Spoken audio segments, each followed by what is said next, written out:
BJP नेत्री इतिश्री जेनांको पई Vyasnagar BJP पक्षरु आज दीपदान करा जायछि।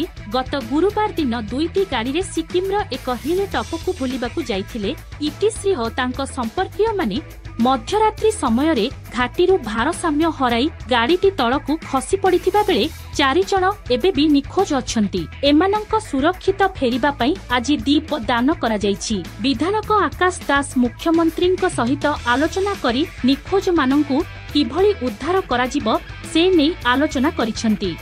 देखंतो हमर भारतीय जनता पार्टी ए जासपुर रोड रो नारी नेत्री इतिश्री जेना जे कि महिला मोर्चार साधारण संपादिका अच्छा राज्यर से बहुत मोर मध्य एमपी रेलवे प्रतिनिधि से अच्छा गत गुरुवार जो कहते राति 9टा बेले सिक्किम ठारे बस जोड़ा मिनी बस जोड़ा कहते टूरिस्ट बस से दुर्घटनाग्रस्त हो प्राय 1000 फुट तलू से तिस्ता नदी भितर पड़ जाइए सी जो पड़ जाइए पुओ पुत्र अल्प रक्षा पाई जाइए माने से जंप करगले बोली सी वर्तमान सुधा निखोज अच्छा से मुझेकार मो एमपी सांसद को जोगाजोग करी माननीय मुख्यमंत्री जोगाजोग अच्छा सिक्किम शासन प्रशासन सहित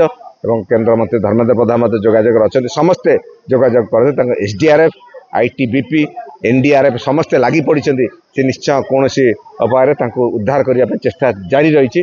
आज पर्यंत अन्य बसटा मिली कि अन्य किसी मिलनी जोगाजोग जारी रही। आम सबुदिन सबु समय प्रचेषा जारी रखी।